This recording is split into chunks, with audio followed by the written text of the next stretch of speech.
Assalamualaikum warahmatullahi wabarakatuh. Alhamdulillahirabbil alamin, hamdan syakirin, hamdan na'imin, hamdan yuwafi ni'ama wa yukafi majidah. Asyhadu an la ilaha illallah wa asyhadu anna Muhammadar Rasulullah. Allahumma shalli wa sallim wa barik ala nabiyyina Muhammadin wa ala alihi wa ashabihi ajma'in. Amma ba'd. Rabbi shrah li sadri wa yassir li amri wahlul 'uqdatam min lisani yafqahu qawli. Mari kita mulai majelis ini dengan bacaan basmalah. Bismillahirrahmanirrahim. Mudah-mudahan Allah memberikan keberkahan dan ridho atas apa yang kita lakukan pada pagi hari ini. Bapak yang dirahmati Allah SWT, pada pagi hari ini kita melanjutkan pembahasan tentang muamalah dalam Islam. Pada pertemuan yang lalu, 4 minggu atau 3 minggu yang lalu, kita sudah membahas tentang al-bai', jual beli, dan macam-macam jual beli, aqsamul buyu', aqsamul bai'. Pada pagi ini kita melanjutkan masalah yang kedua, kaitannya dengan arkanul bai', rukun-rukun jual beli. Dalam semua ketentuan syariah Islam itu yang namanya rukun itu mesti ada, rukun dan syarat. Dalam sholat pun ada yang namanya rukun, ada yang namanya syarat. Dalam haji juga ada namanya rukun, ada yang namanya syarat. Dalam muamalah pun, dalam transaksi, ini kaitan dengan transaksi, itu juga ada yang namanya rukun dan ada yang namanya syarat. Nah, rukun itu apa? Rukun itu sesuatu yang harus ada di dalam aktivitas itu. Jadi sesuatu yang bagian integral dari sesuatu itu. Kalau tidak ada, maka tidak sah. Misalnya di dalam ibadah salat itu, kalau kita tidak mengucapkan Allahu Akbar, takbiratul ihram, tidak sah salat kita. Karena yang termasuk rukun adalah takbir, bukan mengangkat tangan. Jadi kalau tidak mengangkat tangan malah nggak apa-apa. Nah, apa saja di antara transaksi yang harus ada di dalam transaksi itu, rukun-rukun yang harus ada dalam transaksi itu, yang pertama akidun. Akidani itu dua pihak, karena nggak mungkin orang melakukan transaksi itu hanya satu pihak. Al-aqid, ada dua pihak. Dua pihak ini harus memenuhi syarat. Jadi tadi saya katakan rukun itu sesuatu yang harus ada dalam perbuatan. Kalau syarat, sesuatu yang harus ada sebelum melakukan perbuatan. Jadi kalau yang contoh yang mudah tadi, sholat itu syarat rukunnya adalah takbiratul ihram, berdiri. Syaratnya harus bersuci, kemudian mengetahui waktu masuk sholat, menghadap kiblat, memakai pakaian, itu termasuk syarat. Nah, syarat dari pelaku al-aqid itu yang pertama berakal dan dewasa. Harus berakal. Gak boleh orang yang di dalam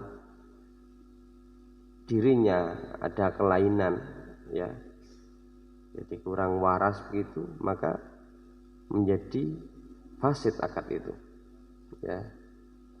atau bahkan batal akad itu, karena para pihaknya, salah satu di antara pihaknya itu kurang berakal. Ini kaitannya dengan syarat. Bolehkah misalnya kita bertransaksi dengan anak kecil? Kalau dikatakan bahwa syaratnya itu harus berakal dan dewasa. Nah, ada persoalan bagaimana dengan orang yang melakukan transaksi dengan anak kecil, penjual-penjual jajanan yang sekolahan-sekolahan itu kan mesti dengan anak kecil itu. Ada yang secara mutlak mengatakan tidak boleh, ya, secara mutlak ada yang mengatakan tidak boleh. Ada yang mengatakan boleh jika transaksinya itu nilainya kecil, atau si anak ini ya sudah mendapatkan izin dari walinya, yaitu orang tuanya, misalnya disuruh membelikan lombok di warung tetangga begitu, yang nilainya mungkin hanya 5.000, itu sudah mendapatkan izin dari walinya, ya, dan itu dibolehkan.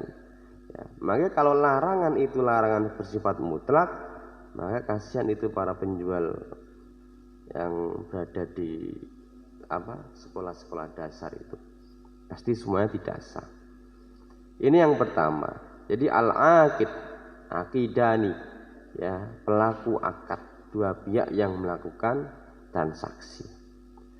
Kemudian yang kedua adalah al-ma'qudun alaihi. Ma'qud alaihi itu objek, ya, objek akad. Objek akad itu syaratnya harus ada ketika akad. Ya, harus ada. Lah bagaimana dengan online? Nah, ini kan berkembang persoalannya di situ. Bagaimana dengan transaksi online? Yang ketika transaksi barangnya belum ada, cuma ada gambarnya saja. Ya. Maka harus dipastikan ini bahwa antara barang yang nanti datang dengan yang tercantum di dalam marketplace itu sesuai. Bahkan pihak penjual mestinya ada disclaimer-nya. Jika barang tidak sesuai, maka bisa dikembalikan. Itu yang namanya khiyar. Nanti kita akan bahas tentang khiyar. Ya, itu transaksi. Jadi transaksi online itu secara hukum boleh. Ya, sekalipun di dalam transaksi online itu bisa saja terjadi yang namanya unsur penipuan. Kan ada juga gitu. Bisa jadi yang di dalam online itu ada unsur gharar, ketidakjelasan barang, antara barang yang di marketplace dengan barang yang semestinya tidak sesuai. Ya. Jadi itu berbeda hukumnya.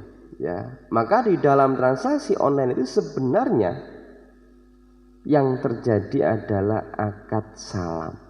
Jadi ada akad transaksi itu yang barangnya tidak ada, tetapi pihak pembeli menyebutkan kriteria-kriterianya, ciri-cirinya, jenis-jenisnya. Itulah yang disebut dengan akad salam. Bayarnya di depan, barangnya diberikan di belakang. Ini akad salam itu yang memang menyelisihi transaksi secara umum, ya, karena transaksi secara umum itu barangnya harus ada, sementara salam ini tidak ada. Ya, man salafa bikailin ma'lumin wa bajnin ma'lumin. Ya, jadi siapa yang melakukan salaf, bayarnya di depan, maka harus jelas takarannya, harus jelas timbangannya, harus jelas kapan waktu penyerahannya. Itu kriteria-kriteria ciri-cirinya. Itu yang namanya salam. Ya, jadi harus ada barangnya itu keumuman dalam transaksi, tetapi dalam syariat dikecualikan dalam transaksi salam. Lah online itu menurut saya adalah transaksi dengan akad salam. Ya, bayarnya cash, ya, kemudian barang dikirim belakangan. Barang sekarang ada namanya istilah apa? COD, ya, barang datang kemudian bayar, itu lebih lagi. Tapi intinya bahwa harus ada disclaimer dari pihak penjual jika barang tidak sesuai dengan yang semestinya maka bisa dikembalikan. Ya, ada beberapa toko online yang ada disclaimer-nya gitu, ada yang tidak ada. Ya, nah ini yang kadang kalau benar-benar tidak sesuai maka memang di dalamnya ada unsur gharar. Ya, ghararnya gharar fahish. Ya, menjadikan tidak boleh. Ini syarat yang pertama. Sah menurut hukum Islam. Objek yang dijual harus sah, tidak boleh sesuatu yang diharamkan. Ya. Kemudian barang itu dapat diserahkan. Ya, barangnya dapat diserahkan. Bolehkah jual beli? Ya, burung yang masih terbang. Ya. Ini yang menyebabkan ada unsur keghororan. Ghorornya gharar fahish. Ya, yang menyebabkan dilarang karena kemungkinannya itu bisa diserahkan, kemungkinan juga tidak bisa diserahkan. Ya. Jadi jual beli, ya, burung yang masih terbang itu menyebabkan ada unsur gharar di dalamnya. Ya, ini kaitan dengan objek al-ma'qudun alaihi. Ya. Kemudian yang ketiga, wasighatun. Sighat itu bentuk dari ijab qabul. Ada sighat. Ya. Dalam sighat itu ada dua hal yang namanya ijab kemudian qabul. Ijab itu pernyataan dari pihak penjual, qabul itu penerima dari pihak pembeli. Ya, jadi seorang penjual mengatakan saya jual barang ini seharga 10.000. Kemudian pihak pembeli saya menerima, ya, dengan harga 10.000. Ya, itu ada ijab dan qabul. Ya, maka di antara syarat ijab dan qabul itu apa? Harus jelas maksudnya. Ya, harus jelas maksudnya. Ya, ini akad jual beli, ini akad hibah, ya, itu harus jelas. Ini sewa, ya, ini harus jelas. Ya, ketika ada orang misalnya, ya, tiba-tiba ngasih uang 100.000, ya, ini bisa jadi ini minjami atau memberi. Kebetulan orang itu nanti saya butuh duit ya. Ya, ini tiba-tiba siki digawe sik, ya, iku ngekei apa minjami. Itu harus jelas itu. Ya. Jadi syariah itu sebenarnya menghindari terjadinya tanazu, pertentangan di antara para pihak itu. Sehingga semua hal itu harus jelas di depan. Itu ketentuan syariah itu begitu. Ya, menghindari terjadinya tanazu, pertentangan di antara para pihak, ya. Di dalam melakukan transaksi itu, ya, maka semuanya harus clear, jelas di depan. Iki nilai duit, iki ngekei duit, atau seperti apa? Ya, supaya jelas. Ya, orang yang ngulungke duit menganggap bahwa itu minjami, tapi sing nerima menganggap enggak, aku dikei, kan beda itu. Ya, begitu tiba waktunya si orang yang kayak duit itu bilang, dibayarlah duitku, aku ada duit. Ya, iso ngelak, loh, tak kira dikei, malah ada ribut kan.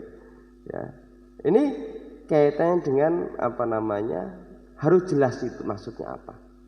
Ya, karena kalau tidak jelas itu nanti tujuan dari orang transaksi itu menjadi nggak terwujud.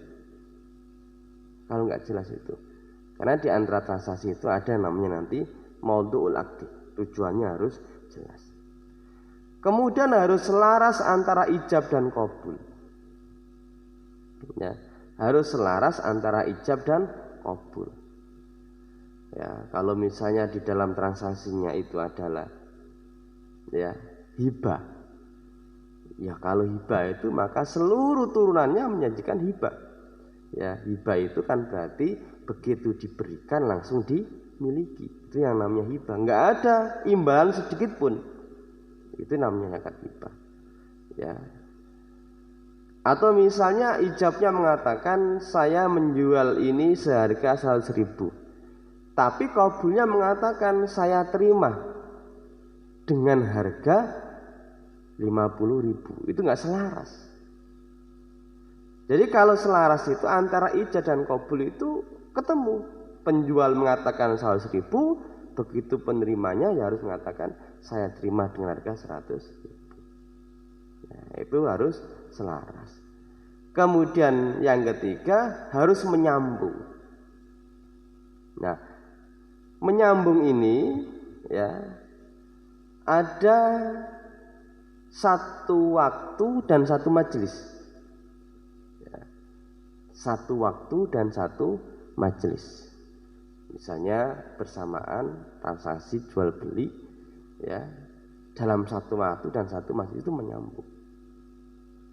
Tapi ada juga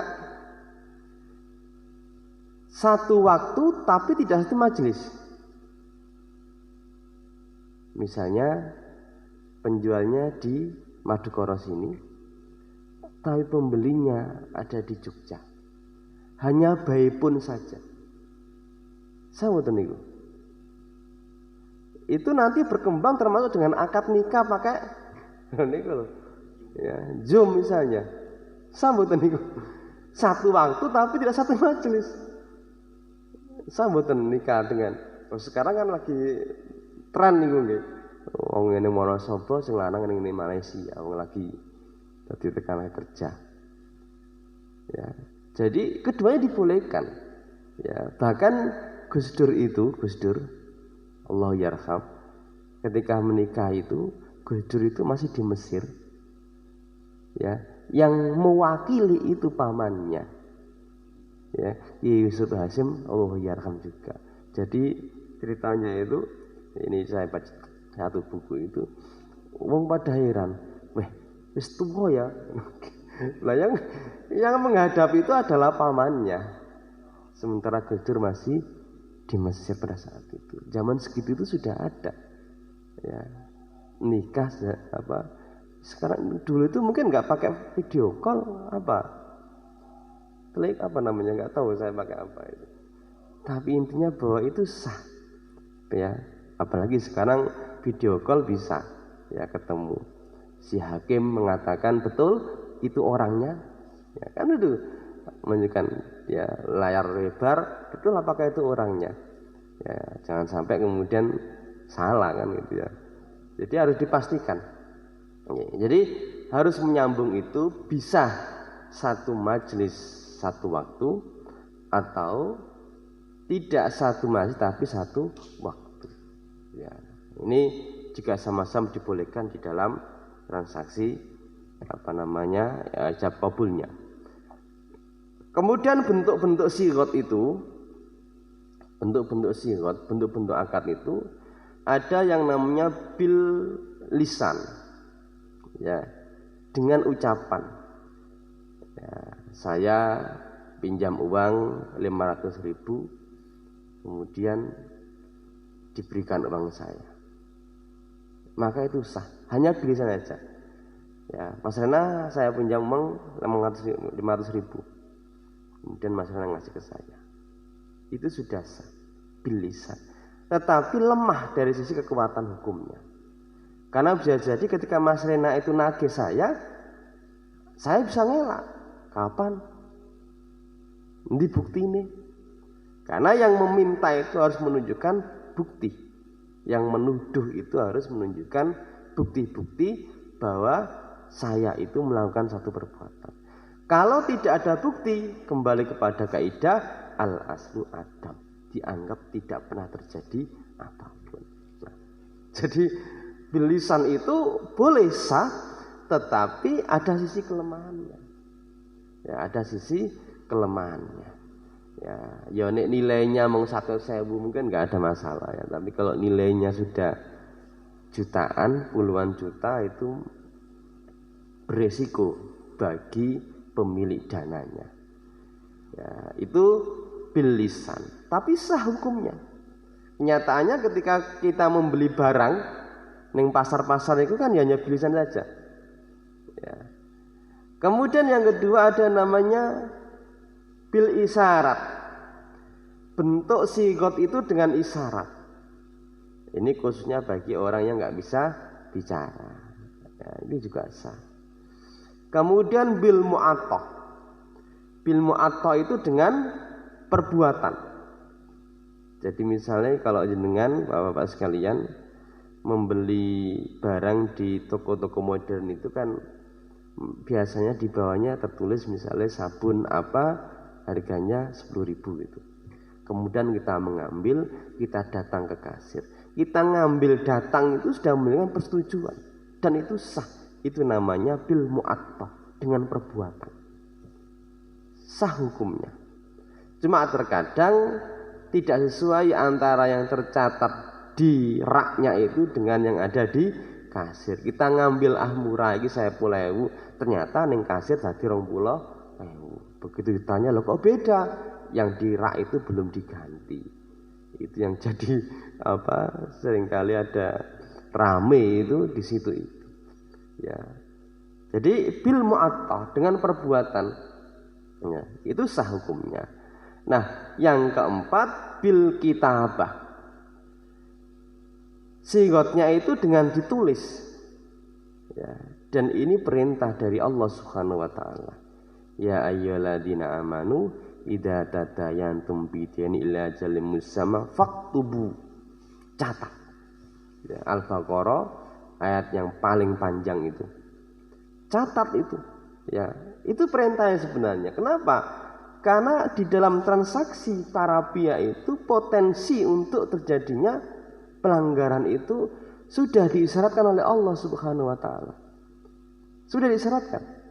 Ya. Jadi adanya transaksi di antara dua pihak atau tiga pihak, sindikasi begitu, itu sudah disyaratkan oleh Allah di antara para pihak itu pasti melakukan kezaliman. Wa inna katsiran minal khulata la yabghi ba'duhum ba'dan illa alladziina aamanu wa 'amilus shalihati faqalilum mahum. Kebanyakan orang yang mencampurkan hartanya, ini transaksi yang sifatnya percampuran, ya, syirkah, muzaraah dalam pertanian, mudharabah. Itu kata Allah pasti ya, akan melakukan kezaliman satu sama lainnya. Illal ladzina amanu, kecuali orang yang beriman, wa amilus sholihat, dan orang yang amal saleh. Tapi ditegaskan oleh Allah wa qalilum mahum, sing wong loro itu sedhik banget.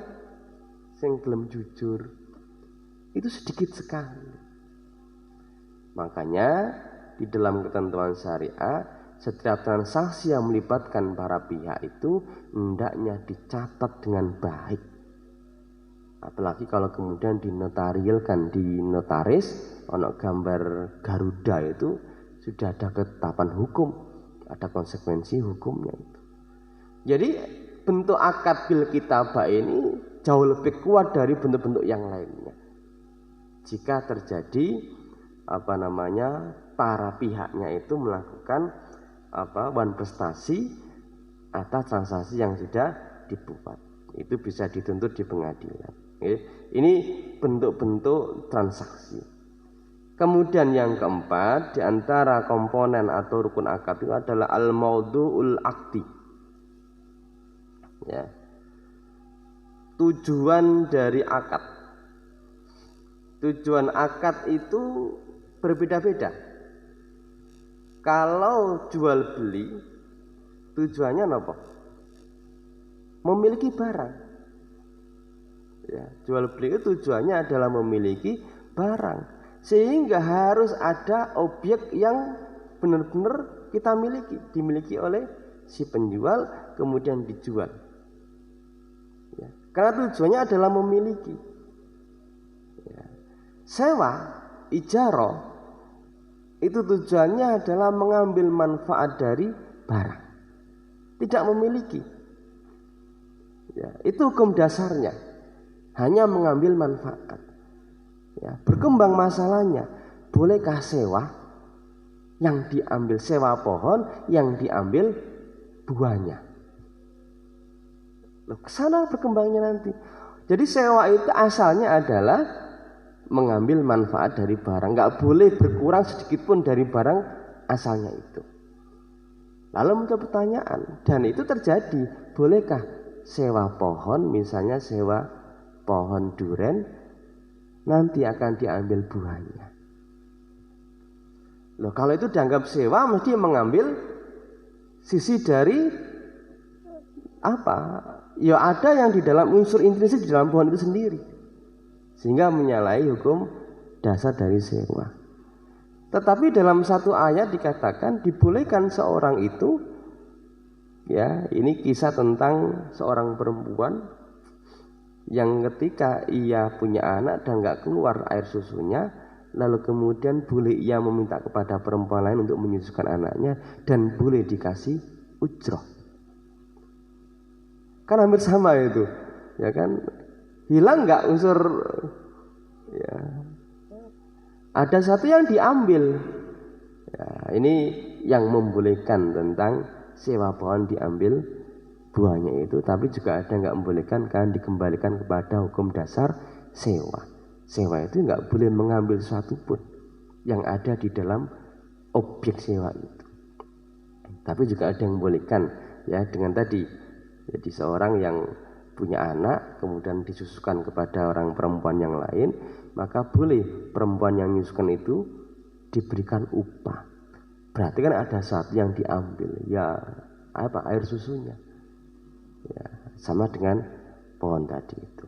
Ya, jadi kembali lagi di antara tujuan akad itu. Kemudian yang ketiga, misalnya transaksi yang berbasis percampuran, mudoroba misalnya, kerjasama. Apa tujuannya? Jelas tujuannya adalah keuntungan. Orang melakukan transaksi tujuannya keuntungan. Ya, karena keuntungan maka harus berbagi resiko. Gitu. Ya, tujuan di dalam transaksi percampuran, mudoroba, musyarakah itu tujuannya adalah keuntungan, maka disebut dengan bagi untung atau bagi pendapatan. Karena ada tujuannya keuntungan, maka harus ada resiko yang ditanggung oleh para pihak. Pemilik modal itu berhak atas keuntungan dari modal yang dia berikan. Saya punya modal 10 juta, ya, tak investasikan kepada seorang pengusaha, saya berhak atas keuntungan itu. Tapi saya juga harus menanggung resiko. Begitu pula seorang pengelola pengusaha, dia berhak mendapatkan keuntungan dari modal yang saya berikan untuk menjalankan usahanya, tapi dia juga berhak untuk menanggung risiko jika terjadi kerugian. Itu tujuan. Jadi masing-masing akad itu punya tujuannya, apalagi dalam konteks mudoroba itu. Maka jika ada lembaga yang hanya mengambil keuntungan tanpa menanggung risiko, itu namanya kezaliman. Ya, dalam satu hadis dikatakan al-kharaju bid-doman. Ya, hasil usaha itu berbanding dengan doman. Doman itu tanggungan, resiko. Kalau ingin dapat keuntungan harus menanggung resiko. Ya. Kalau lalu kemudian para ulama merumuskan satu kaidah, al-wunmu bil hurumi. Keuntungan itu berbanding dengan kerugian. Ya, itu rumusnya, ya. Jadi selalu ada yang namanya iwab, pengganti. Orang boleh mendapatkan keuntungan sekian, maka ada iwabnya sekian. Ada penggantinya. Ya, untung itu penggantinya adalah resiko. Ya, nggak boleh orang hanya untung saja tanpa menanggung resiko. Maka kalau ada yang menawari bisnis ini pasti untung, itu mesti bohong. Karena sunatullahnya orang bisnis itu mesti ya untung, ya rugi, ya impas. Ini berkaitan dengan maudhu'ul akdi. Tujuan dari akad itu masing-masing akad berbeda-beda. Kemudian masalah yang selanjutnya, ya, saya akan bahas tadi tentang al-ishhad alal bai'. saksi. Ya. Apakah saksi di dalam transaksi itu wajib atau mustahab? Satu yang wajib bahwa setiap transaksi itu harus dihadirkan seorang saksi. Bahkan 2 saksi bagi laki-laki, 4 saksi bagi perempuan. Itu perintahnya. Apakah perintah itu yang menunjukkan satu kewajiban atau perintah itu menunjukkan satu apa? Lil istihbab, hanya dianjurkan saja. Di dalam firman Allah Subhanahu wa taala Al-Baqarah 282, wa ashidu idza tabayatum. Ya. Dan datangkanlah saksi idza tabayatum apabila kamu melakukan transaksi. Ya. Apakah perintah untuk mendatangkan saksi itu ya menunjukkan wajib atau mustahab? Dalilnya ini. Ya. Jadi Allah memerintahkan untuk mendatangkan saksi ketika melakukan transaksi. Tetapi oleh para ulama dikatakan bahwa perintah tersebut menunjukkan lil istihbab, hanya perintah yang sifatnya anjuran saja. Repot kan kalau setiap transaksi kita itu hadirkan saksi. Ya, Arab tuku lombok kudu nggawa uang. Ya, repot. Itu menyebabkan masakoh, kesulitan kita. Ya. Apalagi transaksi online. Saksinya gimana itu transaksi online itu? Ya. Itu repot. Ya. Nah, di antara dalil yang mengatakan bahwa saksi itu tidak menunjukkan wajib, surat Al-Baqarah ayat 283, tadi 282. Apa bunyinya? Fa in amina ba'dukum ba'don falyu'addil ladzi tumina amanatahu. Apabila sebagian kamu dari sebagian yang lain itu amanah ya, sudah dapat dipercaya, falyu'addil ladzi tumina amanatahu, maka hendaklah menunaikan ya amanah tersebut dengan baik. Artinya apa? Nek kita sudah saling percaya dengan pihak yang kita jadikan objek transaksi itu, maka tidak perlu kemudian kita harus menghadirkan saksi. Ya, apalagi pembeliannya itu hanya nilainya 10.000, 20.000, 30.000, nggak perlu harus menghadirkan saksi. Tetapi saksi itu terkadang dibutuhkan untuk beberapa transaksi yang nilainya besar, misalnya jual beli tanah. Ya, itu bisa jadi kalau tidak ada saksi itu pihak cucu atau anak itu bisa menggugat. Ya, merasa bahwa ini belum terjadi jual beli. Ya, dan kasus seperti ini banyak sekali. Ya. Di dalam satu riwayat dikatakan bahwa Rasulullah SAW itu pernah membeli farsan min A'rabi, pernah membeli kuda dari orang Arabi. Kemudian orang Arabi ini disuruh untuk mengikuti, ya, jadi belum dibayar, ya.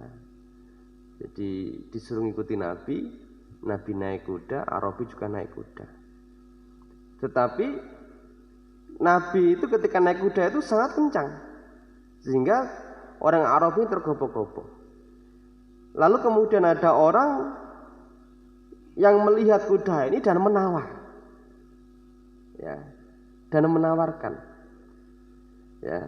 Sementara yang menawar ini mereka tidak merasa bahwa Nabi SAW sudah membelinya. Ya. Jadi orang Arabi ini disuruh mengikuti Rasulullah SAW, tetapi kudanya ini larinya tidak terlalu kencang, ya. Sementara Nabi dari depan. Lalu kemudian ada orang yang menawar kuda ini, padahal kuda ini sudah dibeli oleh Rasulullah SAW, dan orang ini mau membelinya. Ya. Ini menunjukkan apa? Bahwa Rasulullah SAW ketika membeli kuda dari orang Arabi itu tidak ada bukti, ya, dan saksi yang jelas, ya, sehingga kemudian orang lain pun ketika mau membelinya dia nggak sadar bahwa ini sudah terjadi transaksi jual beli. Maka seandainya adanya saksi itu satu kewajiban di dalam jual beli, pasti Nabi itu akan mendatangkan saksi ketika membeli kudanya orang Arabi. Ya, ini dalil yang menunjukkan bahwa saksi itu tidak wajib. Ya. Bahkan wa kana sahabatu radhiyallahu anhum yattabaya'una fi asyrihi sallallahu alaihi wasallam. Bahkan para sahabat-sahabat itu ketika mereka melakukan transaksi pada masa Rasulullah SAW di pasar-pasar itu tidak diterima bahwa mereka itu diperintahkan untuk mendatangkan saksi. Ya, jadi para sahabat biasa transaksi itu, ya, dan itu pada masa Rasulullah SAW tidak diperintahkan mereka itu untuk mendatangkan saksi. Jadi tidak ada satu riwayat yang berkaitan dengan wajibnya untuk transaksi itu. Ya. Tetapi untuk beberapa transaksi yang nilainya besar, ya, yang nilainya besar, itu menjadi penting adanya saksi dalam rangka apa? Al-wasiqah, untuk penguat idza waqa'a khilafun baina tarafaini, jika terjadi perselisihan di antara para pihak. Ya, yang paling sering itu adalah transaksi tanah itu.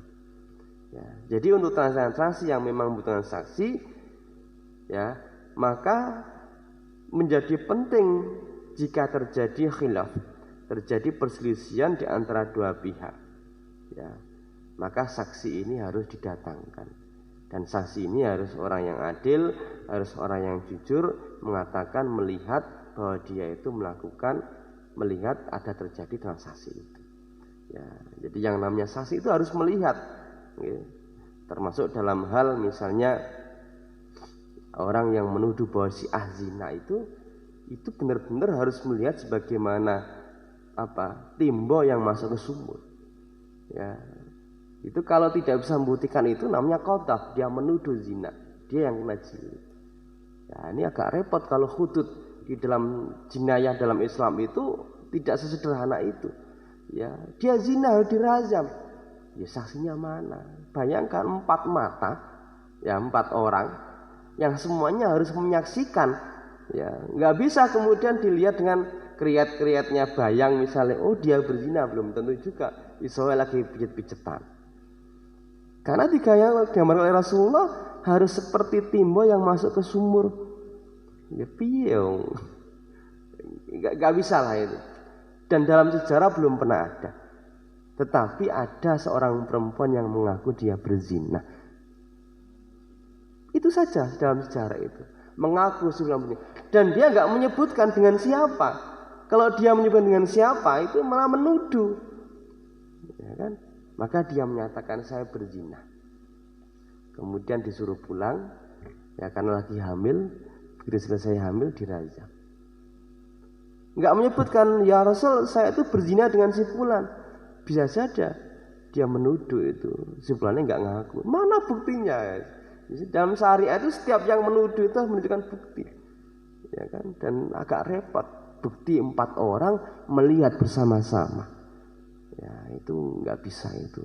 Itu satu yang mustahil itu. Ya, piye oleh apa sengaja yang delok gentangnya repot kabeh lah. Ya, jadi penerapan jinayah hukum hudud dalam Islam itu tidak sederhana, ya, harus sangat ketat sekali. Ini kaitan dengan hukum hudud itu. Jadi saksi itu di dalam transaksi tujuannya adalah apa? Ya, lirruju ilal wasiqati, untuk mengembalikan kepada kepercayaan, kepada siqah apabila terjadi perselisihan di antara dua pihak. Ini jika nilai transaksinya itu besar.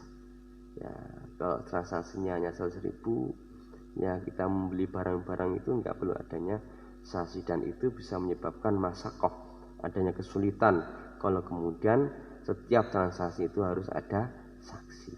Maka para ulama mengatakan al-ishad alal bai' mustahabbun walaisa biwajibin. Ya, bahwa saksi di dalam transaksi jual beli itu mustahab, dianjurkan saja, tidak bersifat wajib. Ya, saya kira itu kajian 2 materi yang kita bahas tentang rukun dan saksi. Insya Allah pada pertemuan yang datang, ya 1 bulan yang akan datang, kita bicara tentang khiyar. Khiyar itu memilih melanjutkan transaksi atau membatalkan.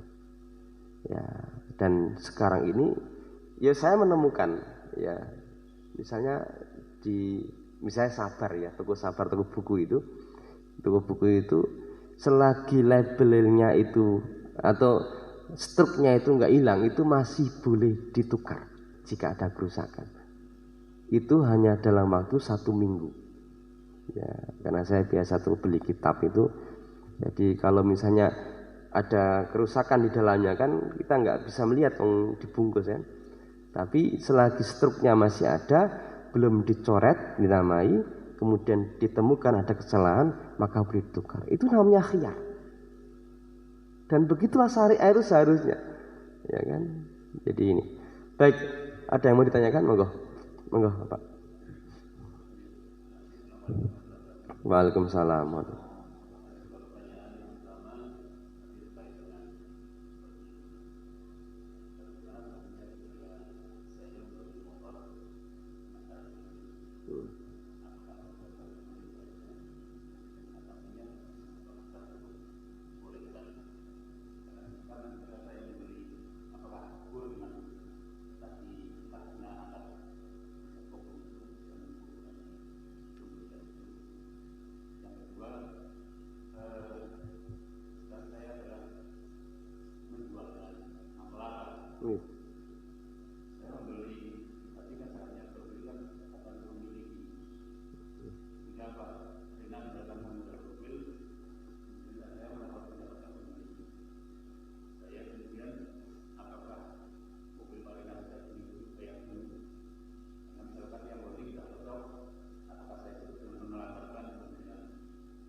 Jadi dalam fikih muamalah itu ada namanya bai'ut taksid. Ya, jual beli dengan cara kredit. Kalau di praktek keuangan syariah itu pakai murabahah, itu sebenarnya juga inovasi. Ya, murabahah dengan bayar cicil itu inovasi. Ya, sejarahnya murabahah itu cash. Hanya bedanya kalau murabahah itu harga belinya disebutkan, harga keuntungannya disebutkan. Ya, nah inovasi ulama-ulama kontemporer itu mengatakan dalam hal pembayarannya murabahah itu bisa cicil. Padahal sebenarnya dalam fikih muamalah ada namanya jual beli dengan cara cicil, namanya bai'ut taksid. Boleh apa? Ya. Nah, muncul pertanyaan, bolehkah? Apakah harga cash itu boleh beda dengan harga kredit? Karena yang mengatakan tidak boleh itu ada nasiah, dari nasiahnya ada waktu. Ya. Tetapi ulama-ulama kontemporer membolehkan, karena bukan nilai waktu, tapi nilai kemanfaatan dari barang yang seandainya itu dibayar cash, ya itu akan berbeda. Ya, jadi memang di dalam fikih klasik itu tidak boleh. Cash dan kredit itu berbeda. Ya, ada nggak yang kira-kira developer, pengembang, nek cash rumah itu 200 juta, nek kredit dibayar 10 tahun 200 juta. Wonten. Kalau ada itu luar biasa baiknya developer itu. Tidak ada. Nah, oleh ulama kontemporer dibolehkan antara cash dan kredit itu berbeda. Ya, jadi misalnya begini, Ya, saya sebagai pengembang ini, ya, atau sepeda motor, ya. Nek bayarnya cash itu 20 juta. Cash. Kalau mau dicicil sampai 2 tahun menjadi 23 juta. Lalu pihak pembeli mengatakan saya setuju. Nah, itu tidak boleh, Pak. Saya ulangi lagi. Saya ini sebagai penjual, nggih. Kalau motor ini mau dibayar cash, maka harganya 20 juta. Kalau mau dicicil sampai 2 tahun, harganya 23 juta. Lalu jenengan sebagai pembeli mengatakan saya setuju, Pak. Setuju itu ya tidak boleh. Di mana gak bolehnya? Karena belum jelas harga yang mana yang dipilih, yang cash atau yang kredit. Kan saya menawarkan, saya menawarkan nek mau dibayar cash 20 juta, nek dibayar cicil 23 juta. Tapi pembeli mengatakan saya setuju. Setuju yang mana? Ini menyebabkan unsur gharar. Kenapa? Karena harganya belum jelas. Maka pembeli harus memilih. Saya milih yang 23 juta, Pak. Berarti dia harus mengangsur sampai 2 tahun, dibagi saja. Ya, itu diperbolehkan. Jadi hukum jual beli dengan cara kredit itu boleh. Ya, yang jelas harganya harus pasti. Lalu timbul pertanyaan, bagaimana jika sudah jatuh tempo 2 tahun, kan harganya 23 juta, nggih? Sudah jatuh tempo belum lunas, masih ada sisa 2 juta. Boleh enggak penjual meminta kepada pembeli tambahan? Boleh betul? Ya, saya sebagai penjual nih, ya Pak, jenengan kan lunas, ini udah 2 tahun kok masih belum lunas, masih sisa 2 juta ini. Saya minta tambahan, Pak. Takai waktu meneh. Ya, pakai waktu rong wulan, ya, saya minta tambahan misalnya 500.000 misalnya. Boleh mboten?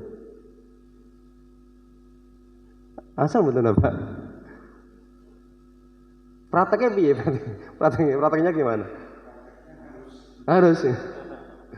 Tidak boleh. Disitulah unsur riba jahiliyah itu. Ya. Karena kan begini, hukum prinsipnya adalah jual beli. Ya kan, ini jual beli dengan cara cicil, sehingga menimbulkan hutang, gitu kan? Jual beli bayarnya cicil itu mesti menimbulkan hutang bagi pembeli. Pembeli berhutang, maka hukum dasar hutang berlaku. Setiap hutang yang mengambil manfaat itu namanya riba. Kalau sudah ditetapkan 23 juta, maka si pembeli berhutang sejumlah 23 juta sampai jangka waktu sekian. Sehingga tidak boleh penjual itu karena dia belum melunasi njaluk tambah 500.000. Itu yang namanya riba. Tambahan yang dibebankan kepada orang yang meminjam karena dia tidak bisa melunasi sesuai waktu yang disepakati. Itu namanya riba jahiliyah. Jadi nggak boleh. Maka ya ditagih saja, kurang 2 juta, ya itu 2 juta. Ya, cuma praktek di masyarakat mesti njaluk tambah. Ya, ini tidak diperbolehkan. Jadi secara hukum boleh, ya, cash dan kredit itu berbeda. Cuma begitu sudah disepakati, saya membayar 2 tahun 23 juta, maka sampai rampung pun dia membayar 23 juta. Nek telat urung lunas, ya tidak boleh ada tambahan. Ya, yang kedua, kaitannya dengan dalam bahasa Arab namanya samsara, maklar itu. Ya, samsara itu maklar. Ya, samsara itu maklar. Jadi maklar itu ada banyak cara. Misalnya tadi contohkan Mas Rina ini nyuruh jenengan untuk menjualkan mobil. Harganya 100 juta. Ya, kemudian Mas Rina bilang nanti sampean tak kei misalnya fix ya tak kasih 5 juta misalnya, maka nggak boleh jenengan menambah dari harga yang sudah disepakati karena sampean posisinya sebagai wakil. Jadi ya ngadole ya cukup 100 juta dari harga itu, kemudian mendapatkan 5 juta. Ya. Atau bisa juga akadnya itu ju'ala. Adolno ini engko nek payu ya tak kasih sekian, itu namanya ju'ala, kayak sayembara. Nek tidak terjadi jual beli ya nggak dapat apa-apa, itu namanya ju'ala ya. Atau yang kedua, Mas Rena menetapkan harga 1 juta ya, terserah ngelebari dewi, itu juga dibolehkan ya, ngelebari dewi yang jelas dari Mas Rena ya. Nah, jadi diperbolehkan. Nah, ada namanya be' fuduli itu. Be' fuduli itu begini. Ya. Sahnya jual beli itu jika pemiliknya sudah mengizinkan. Misalnya ya, kita menjual barang milik istri. Ya. Ya jene urung pasti istri ini ngongkon pokoknya istidol wae lah ya. Tapi adole iku rontok-rontok ragu gitu ya. Kemudian pas ana wong sing nawar didol. Ya. Biasa jadi karena itu kan barang bukan milik kita.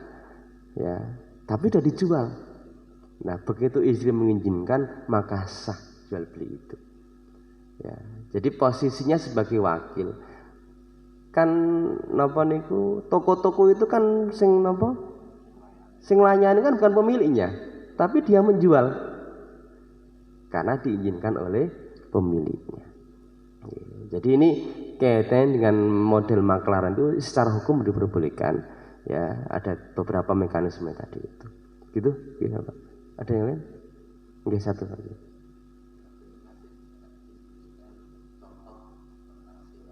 Oke.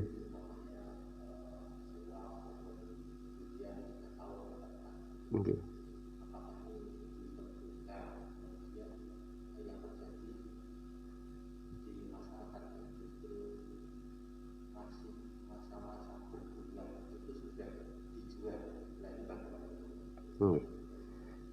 Jadi ijon, istilah ijon gitu. Ijon itu menjual pohon, menjual buah yang masih berbunga. Itu ada unsur dilarangnya itu karena di dalamnya ada unsur gharar. Gharar itu ketidakjelasan, resiko. Resikonya itu para pihaknya, baik penjual maupun pembeli sama-sama tidak tahu bahwa pohon itu ya akan berbuah atau tidak. Ya, itu kalau masih kembang, risikonya lebih besar, unsur gharornya besar. Ya, oleh ulama dimasukkan sebagai gharar fakhis itu ijan itu, gharar yang dilarang karena risikonya sangat besar. Maka kalau kita misalnya mau nebas gitu nih, mau nebas misalnya duku itu 6 bulan. Maka kalau nebas itu masih kembang, jelas unsur gharar masih besar. Karena para pihak nggak tahu ini akan jadi duku atau akan rontok. Ya. Maka kalau kita mau menebas itu ketika sudah berumur 5 bulan atau 5 bulan setengah yang siap untuk dipanen, oleh ulama ada yang membolehkannya. Tapi ada unsur gharornya Pak, kan gitu nggih. Tapi lebih kecil daripada masih kembang. Nah, maka saya termasuk membolehkan itu. Ya, apalagi nebas yang siap dipanen. Ya, misalnya saya seringkali memberikan persetujuan, misalnya ada yang nebas pari.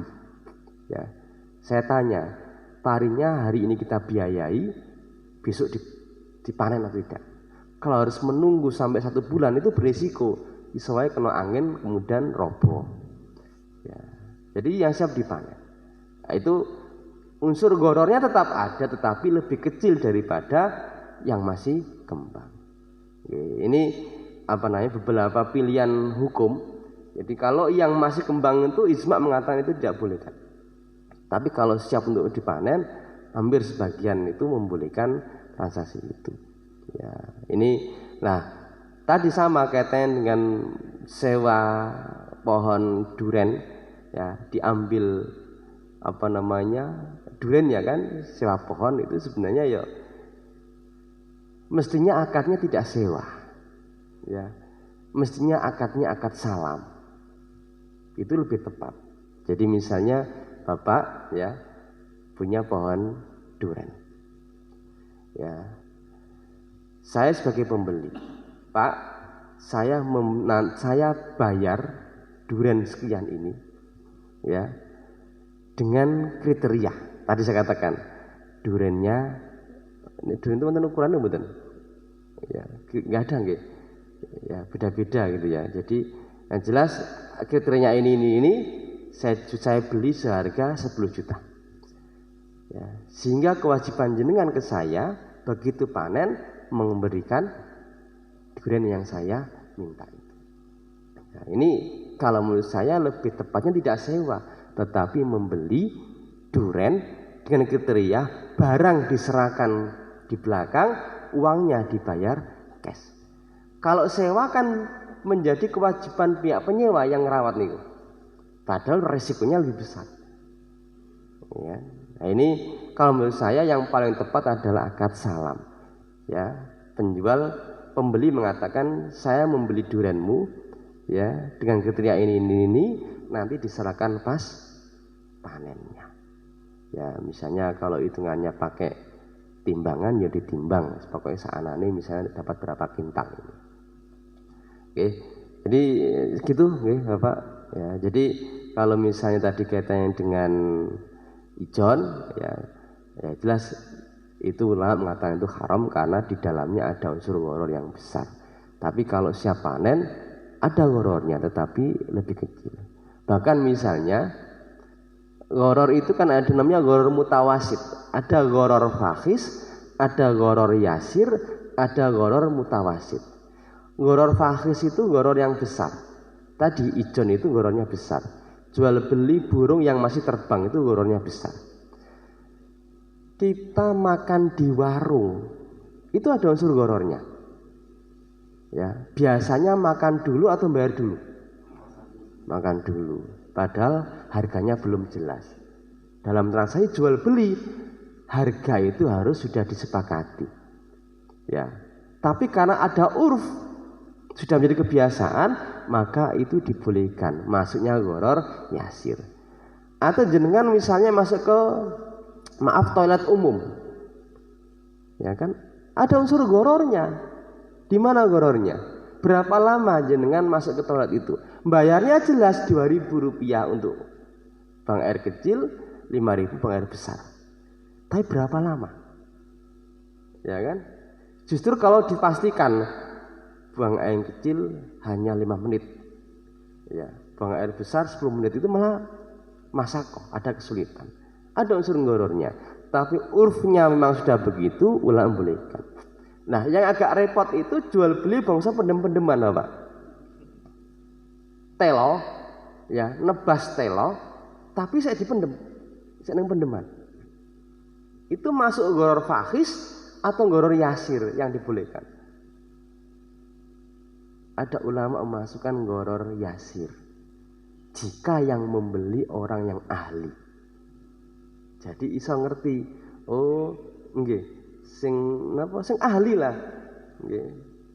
Jadi tingkat terkenanya matahari itu katanya juga bisa menjadi indikator baiknya telo itu. Ya, jadi cukup diambil satu, ya. Oh, ini kira-kira metune 2 kintal. Nek kurang ya kira-kira kurang sak pikulan, nek lebih ya kurang lebih sak pikulan. Tetap ada unsur ghararnya, tetapi ghararnya itu lebih kecil. Tapi ini orang ahli, ya itu repot. Ya. Ini kaitan dengan aspek gharar. Bon nggih, saya kira gitu, nggih. Oh nggih, nggih. Kalau misalnya gaya nggih.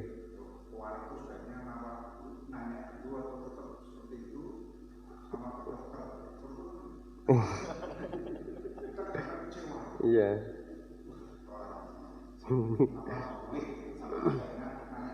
Iya.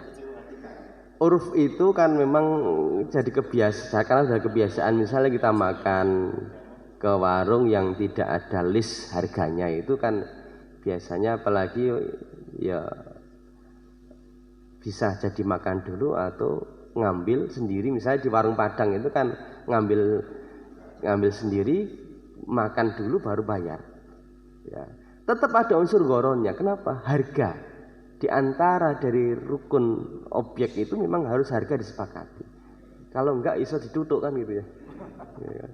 Jadi cuma karena itu jadi kebiasaan. Ya mestinya ya transaksi itu ya memang harus jelas harganya berapa. Ya itu harus clear dari awal supaya kemudian tidak menimbulkan rasa ngerundel. Wong mangan ndok kowe kok ya 20.000 misalnya gitu kan. Ya. Ya sama dengan dokter tadi itu ya.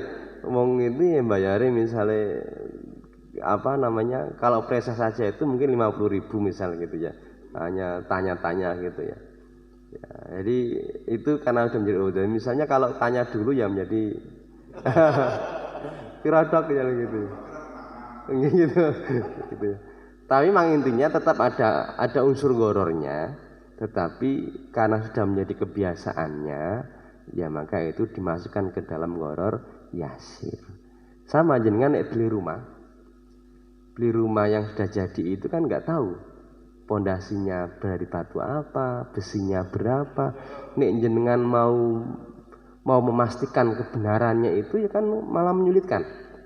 Harus idi CO ini ada unsur gorornya. Nah gitu.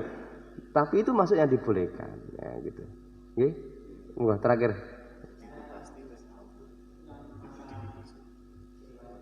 Nggih.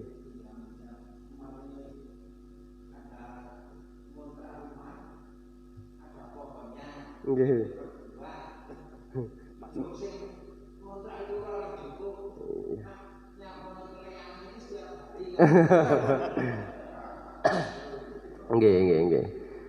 Jadi apa namanya? Mestinya di dalam transaksi sewa itu kan hanya mengambil manfaat dari objek sewanya itu apa. Ya, kalau objek sewanya rumah ya rumah itu. Bahwa kemudian di dalam rumah atau di terasnya itu ada pohon mangganya, ya disepakati saja. Di dalam makanya disepakati itu dalam hal dibuat klausul, tetap aja bahwa jika mangga itu berbuah maka akan dibagi dua. Ya, bahwa si pihak penyewa akan nyapu, misalnya gitu kan, lo nggak apa-apa, gitu kan? Kenapa? Dia menyapu itu karena ketika ia berbuah maka dia mendapatkan buahnya misalnya, tidak dimonopoli. Ya kalau misalnya nggak boleh ngambil buahnya, ya sampai biarkan saja biar yang punya yang nyapu misalnya gitu, itu menjadi masing-masing pihak menjadi tidak ada kemanfaatan kan. Jadi tetap disepakati saja. Ini beda dengan jual beli. Jual beli itu semua yang ada di dalam transaksi itu sudah termasuk di dalamnya adalah pohon dan macam-macam ini semuanya. Ya. Jadi kalau misalnya kita membeli tanah ya yang di dalamnya ono sengone macam-macam, mestinya itu harga itu ya seluruh dari yang ada di dalam. Ya misalnya sengon itu kira-kira yang akan tumbuh nanti harganya sekian, yaitu bagian dari harga. Sehingga nggak boleh penjual mengatakan tanah itu kok sing tak adol sengone ora. Ya, intinya di situ harus clear. Makanya Islam itu menghindari namanya tanazu, pertentangan. Maka hidupannya itu harus jelas. Ya, disitulah akad itu pentingnya. Gitu nggih Pak? Ada pertanyaan di Instagram kan? Ada sistem ijon di Brebes. Misal bawang merah di sawah ditawar 10 juta per petak, dengan penawar bayar uang awal atau bandar 1 juta. Dan ternyata setelah panen harga pasaran rendah. Nah, untuk mengatasi potensi konflik. Ya. Jadi ini sama sebenarnya.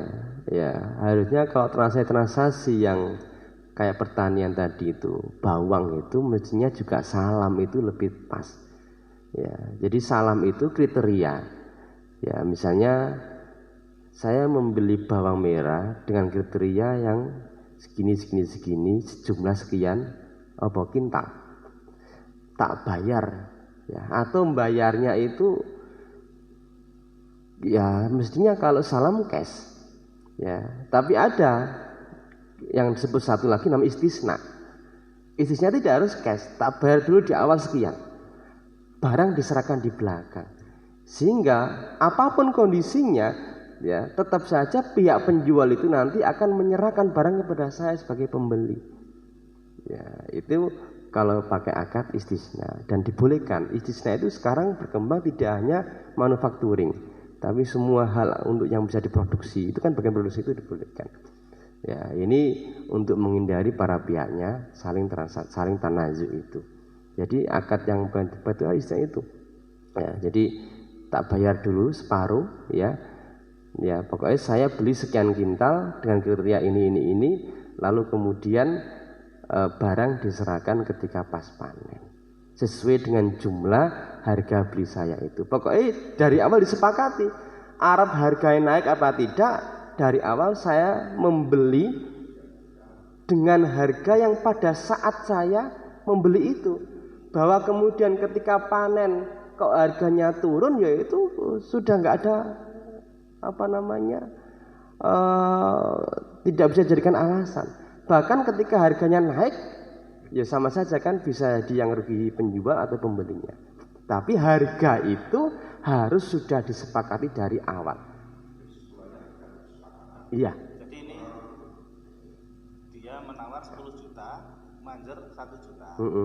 Ternyata pas mau panen mungkin si penawar tidak melanjutkan penawaran karena harganya rendah, yang pasaran rendah, daripada rugi besar dia siap kehilangan uang panjernya itu. Oh begitu. Jadi ini masuk be'ul urbun. Bolehkah uang muka itu jual? Be'ul urbun itu diperselisihkan apa? Ketika nggak jadi itu milik siapa? Nah, masalahnya di situ. Nggak jadi itu milik penjual atau milik pembeli? Ya, dipraktekkan oleh Umar bin Khattab. Ada contohnya. Ya, jadi yang melarang itu ketika uang muka itu menjadi milik penjual. Apa iwatnya? Apa penggantinya kalau menjadi milik penjual? Ya, nggak jadi. Alasannya, iwatnya karena menunggu. Coba kalau kemudian dia nggak menunggu, sudah saya jual kepada pihak lain, itu dianggap sebagai iwat. Tapi Umar bin Khattab mencontohkan, Umar itu pernah membeli satu barang dan nggak jadi, lalu kemudian uang mukanya itu menjadi milik penjual. Ya, jadi ini termasuk jual beli yang diperselisihkan oleh ulama, namanya be'ul urbun. Ya, jadi apakah ini milik penjual atau milik pembeli? Oke, saya kira gitu, Bapak sekalian, mudah-mudahan ada manfaatnya apa yang kita pelajari pada pagi hari ini. Mari kita tutup dengan doa kifaratul majlis. Bismillahirrahmanirrahim. Subhanakallahumma bihamdika asyhadu an la ilaha illa anta astaghfiruka wa atubu ilaik. Walhamdulillahirabbil alamin. Wassalamualaikum warahmatullahi wabarakatuh.